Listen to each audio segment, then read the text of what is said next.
Greetings, one and all. My name is Paula Herlock. Welcome to my channel. If you haven't yet subscribed, now would be a great time to. I am just having a wonderful weekend into Monday. Today is the 6th of April. Many of us here in Jamaica celebrate it as Easter Monday. So here we are. And for the first time in a very long time, I am happy to report that we are winning. And when I say we, you know who I'm talking about. I mean the ones of us that hold the consciousness of purity, truth, living an organic life, being divinely connected. The ones of us that are not obsessed with fitting into the system, with acquiring a whole lot of wealth at the expense of other people, and so on. Right? Now, how do I know that we're winning? Well, first of all, when the year started, there are a number of indicators that we had that the separation of the worlds was actually taking place and in process. And by the time we got to February 17th, which is the Chinese New Year, we could already see all the signs in terms of the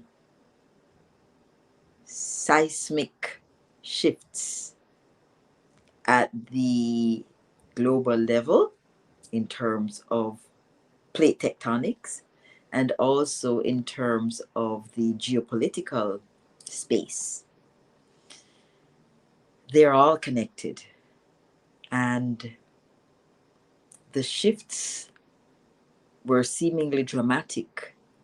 But what I've learned, and especially learned from the lockdowns during the pandemic, is that sometimes the things that we fear the most are actually the things that are going to benefit the collective the most, because it creates such a polarity that no longer can people ignore the truth.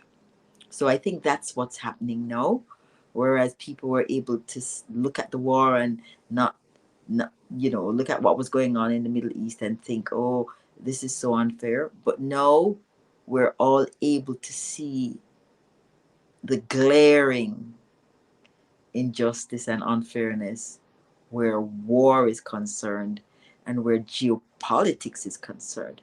Many of the persons that are watching this and watching the war play out right now are not aware of the history of the region or the history of how, you know, wars have unfolded over the last, let us say, 80, 90 years. Yeah? Where's the root of it? What was the purpose of those wars? And what was the outcomes of those wars? And when I say outcomes, I'm talking about the framework for trade, the framework for borders, the framework for so many things that we have just been born into and have accepted. So this is forcing all of us to really get to the nitty gritty of what we see around us, right? Now, when I say that things have changed or the world, there's a separation of the worlds, what I mean is, and I've discussed this number of times, both on my channel and on other channels that I've been guest on, and it's that there are two worlds about to coexist with each other. One is the New World Order, and the other is New Earth. And they are coexisting right now. Whereas it was a little foggy as to whether, we were into the New Earth, we are. There has been a complete and clean separation.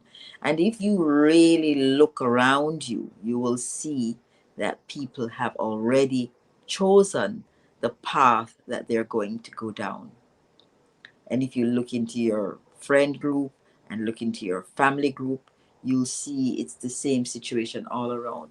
People have effectively chosen where they will stand in the next dispensation. So when you see people chasing their, their extra car, their extra houses, their extra crypto, and looking at the massive development, and they're going to get wealthy from this and that, they've chosen, yeah, New World Order. And when you see people chasing land and trying to figure out how they can learn to grow plants and how they can learn to feed their family, how they can learn to filter water, how they can acquire, solar panels and solar generators and solar, systems for electricity, then those persons are the ones getting ready to survive in a world where they perhaps have to go back to a slower pace, slow food instead of fast food, a closed system where they understand the ecosystem and they are one again with nature. They are chasing, the mountains and the waterfalls and all of nature in its beauty, and how they will coexist harmoniously with nature. Yeah? So they're two distinct groups of persons at this time, and you can just watch, just observe in your own sphere. Yeah. So the worlds have separated, and we are all coexisting, by the way. So there are going to be friends of yours that are pursuing the New World Order. They're fine with transhumanism. They're fine with the wearable tech. They're fine with implants. They're fine with all of those things. There's nothing wrong with it, they say. They'll say, what's wrong with a smart city? And you will know, right? These are the things that let you know.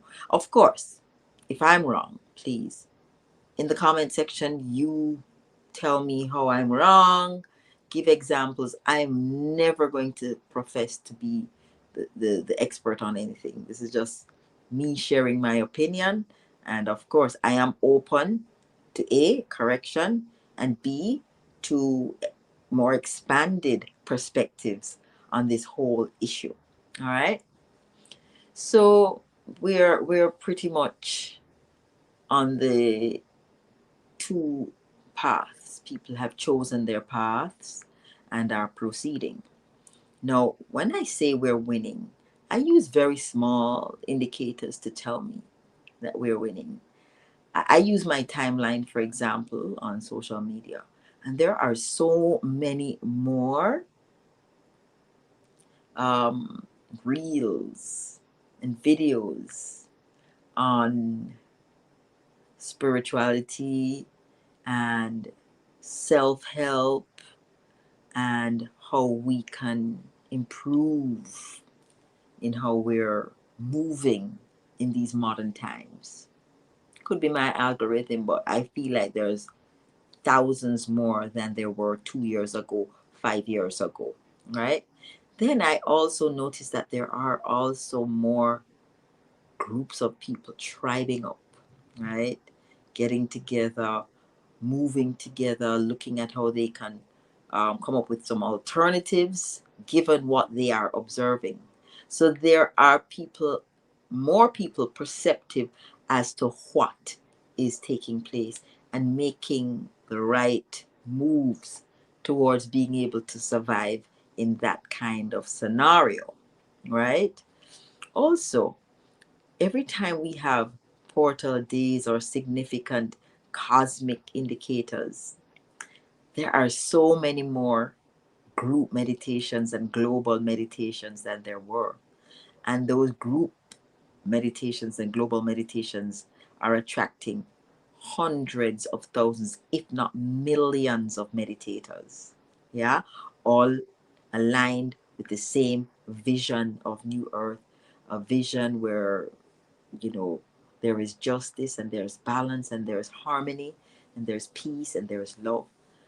There are so many of us now focused on those things that it has to be that the egregore is going to be created where we will be able to experience those things. So I'm excited about that.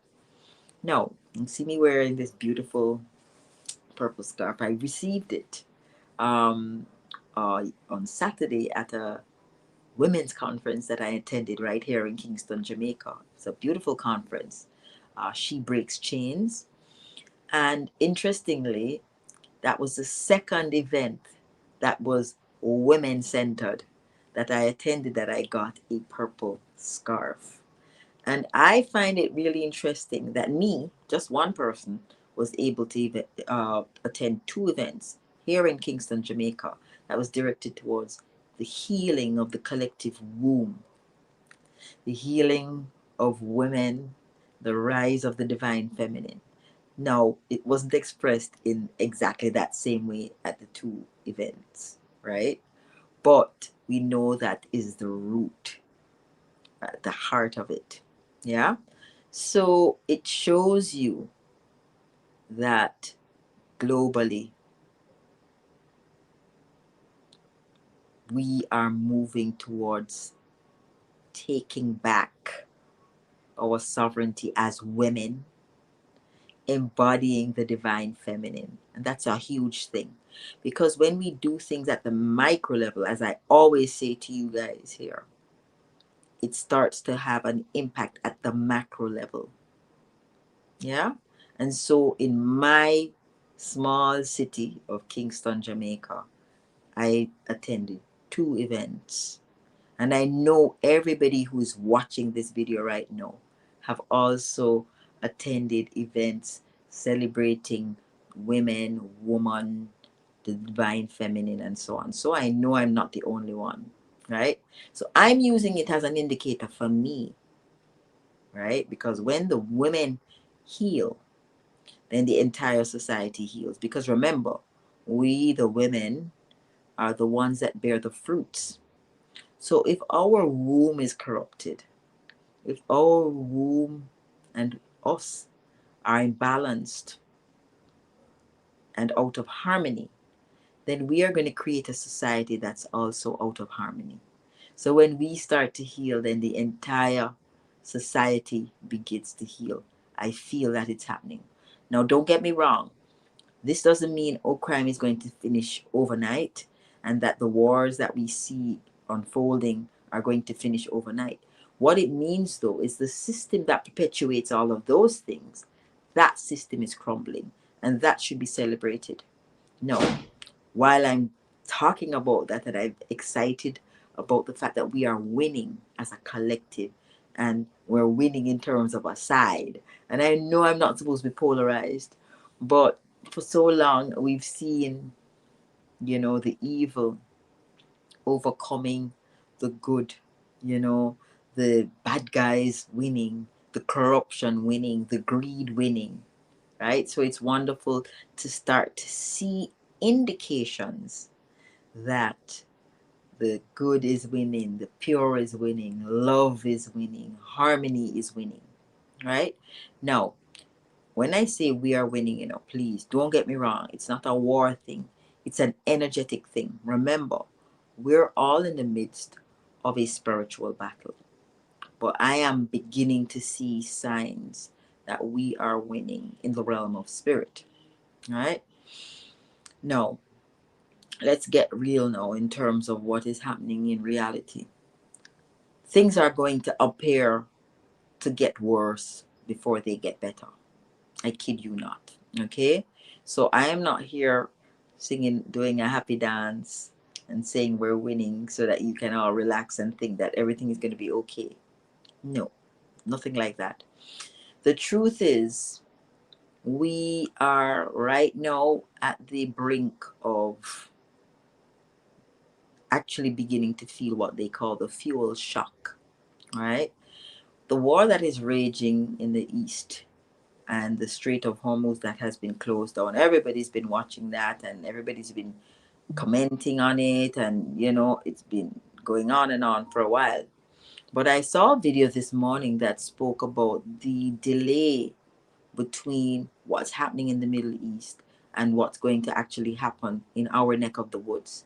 They explained that a ship carrying oil, travels at about, the speed of a bicycle, a few knots per hour. And so it takes quite a long time for fuel that left the East to arrive in the West. They explained that around April 15th, we're actually going to start to see the final tankers that left the East arrive in the West, right?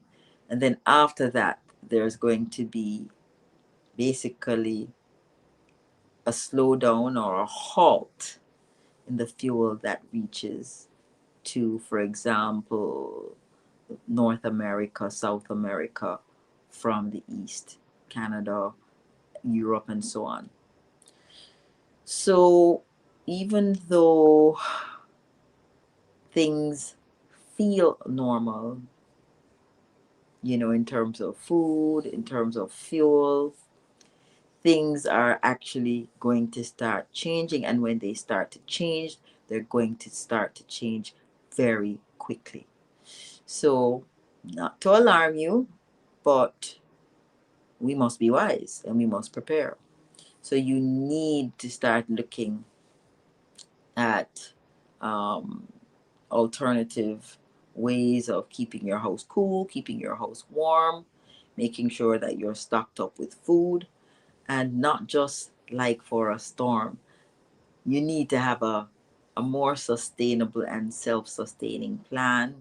So, get your dried seeds and beans and lentils, and have those ready so that if you have to leave, you carry those with you so you can actually plant wherever you are.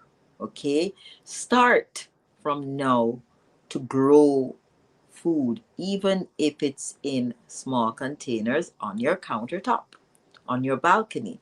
You know, I've been, kind of looking at what kind of crops to grow because, of course, I just went through the hurricane in Jamaica. And even though I was not affected, one of the things that happened is that all Jamaica was affected by the reduction in vegetables because the hurricane hit our bread basket.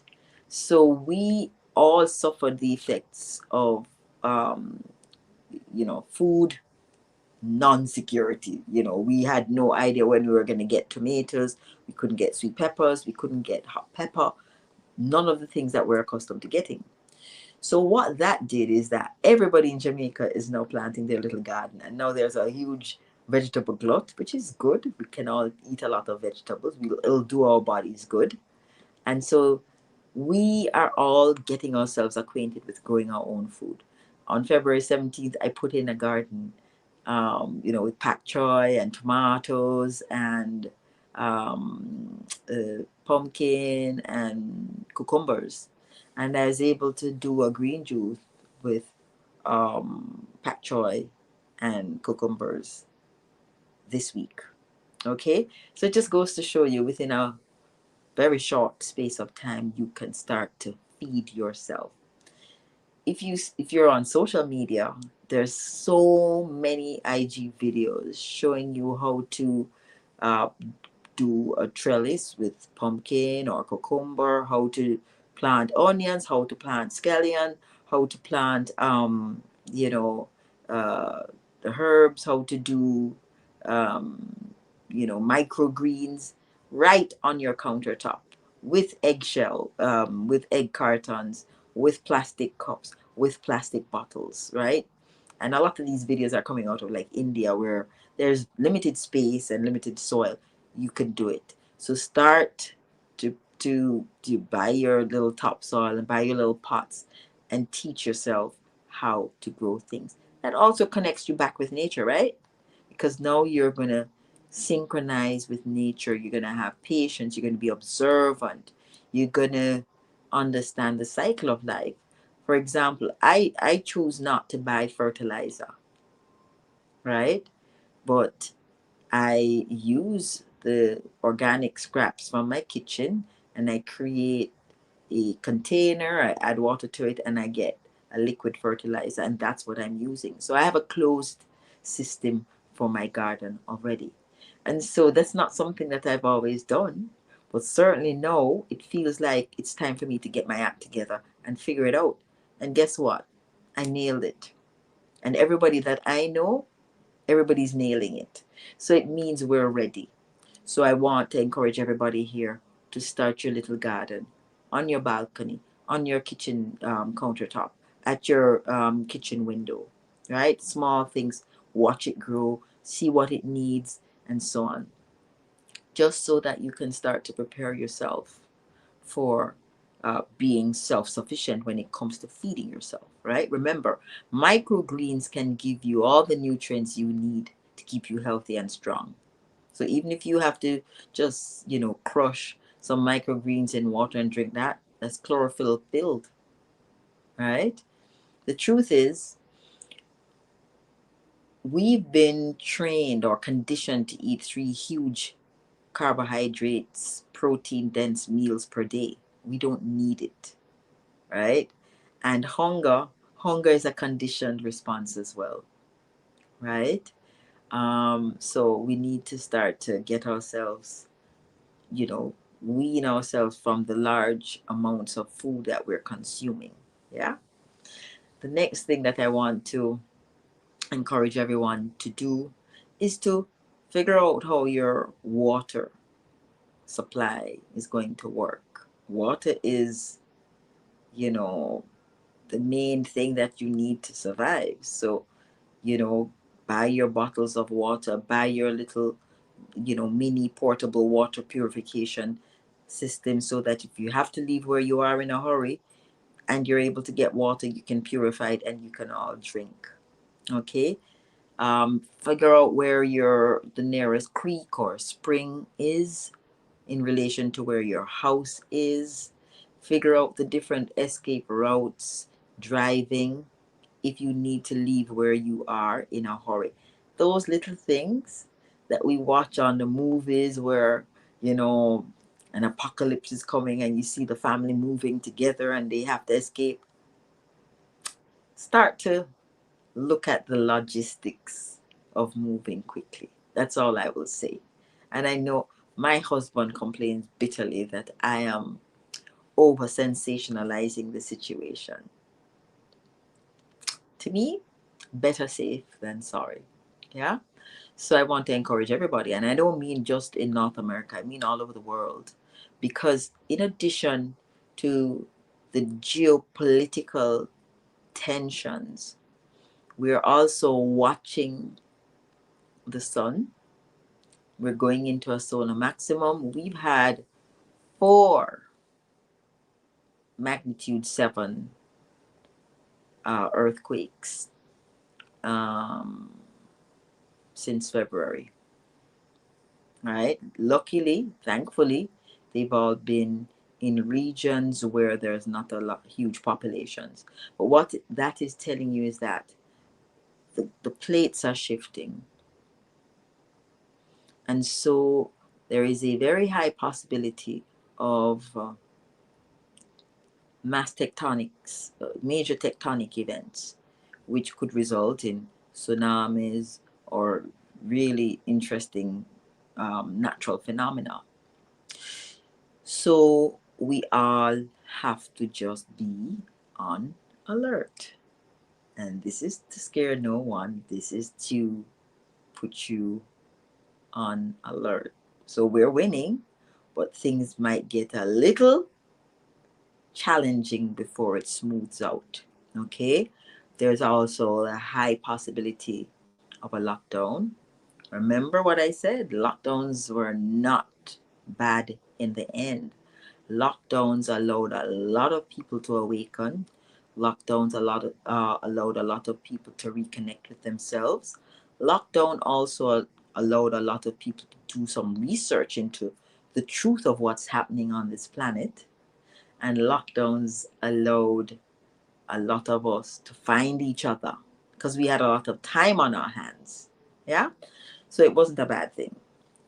But for those of you that were terribly inconvenienced the last time, start to prepare so that if there is a lockdown, it's going to be a comfortable, cozy lockdown.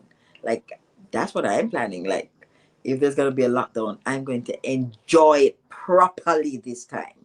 And that's what I want you guys to think in terms of. Don't think, oh my God, it's going to be a lockdown. No, think, oh my goodness, there is going to be a lockdown. Let me get myself ready. Let me get my garden tools. Let me get my stuff. Let me figure out, if do I want to live where I am right now if there is to be a lockdown? Can I make a temporary arrangement so that if there is a lockdown, I get locked down in the right place? Those are the kinds of things that you can start thinking about. And last but not least, for those of you that are worrying about finances, stop. Stop worrying about finances. The system is crumbling, and in a few weeks, months, perhaps years, the obsession that the collective has had over wealth accumulation is going to be invalidated, is the word. I don't know if that's the word. But we're going to actually witness a lot of people with a lot of wealth and influence be in the same exact boat as the people without. And the money will not make a difference. And so it's just important for you to get right with yourself, with your family, and put things in place to make yourself comfortable, happy, healthy, safe, right? There are a couple of apps that are coming now. I keep seeing them popping up. Apps that will allow you to be able to communicate by Bluetooth over short distances. Apps that will allow you to have access to Wikipedia or insight, or information without having the internet. Apps that can give you maps of your locality so that if you have to move and there's no GPS satellite, you still have some maps to guide you. Those are the kinds of things that you can prepare yourself to have. Learn how to make those candles that will burn into, for 3 or 4 days. I saw it once on Instagram and I tried it, of course. You put rice and water and then a layer of cooking oil, and you put like a Q-tip. You stick the Q-tip down the middle, that's the wick, and you light the cotton at the tip of the Q-tip, and the cotton is in contact with the oil floating on top of the water, and the candle can burn for quite a number of hours. Yeah, little things like that. How to keep your house warm if there is no power, the power grid goes down, what you need to do. What purifies water? I am told shungite as a crystal purifies water. Shungite can also light up a bulb, because it can, yeah, it generates electricity. Yeah, things like that. I was watching this morning on a little video.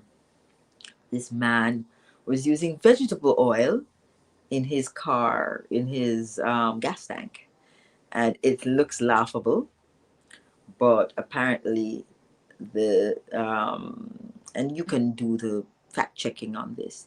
You can run most of the older models of automobiles on vegetable oil, which is significantly cheaper than the oil that is at the pump. Okay, I don't suggest that you go put vegetable oil in, but at least you can perhaps stock up on large quantities of vegetable oil, so that in the event that there is a shortage of gas and you are stuck one day, you can pour some into your gas tank and get yourself from point A to point B. Really, no jokes. Let's do the research. Let's get ourselves prepared, not in a panic, just sensible things that you can do to prepare your children, to prepare your family members, to prepare your friends, to prepare your tribe, as to how they would operate in the event that we have, sudden and unexpected events.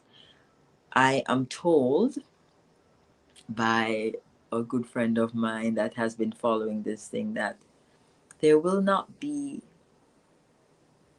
total destruction as a lot of us um, are tending to believe. Um, we are all influencing timelines, and the work that many of us have put in is actually changing the course of what should have happened in principle in terms of outcomes.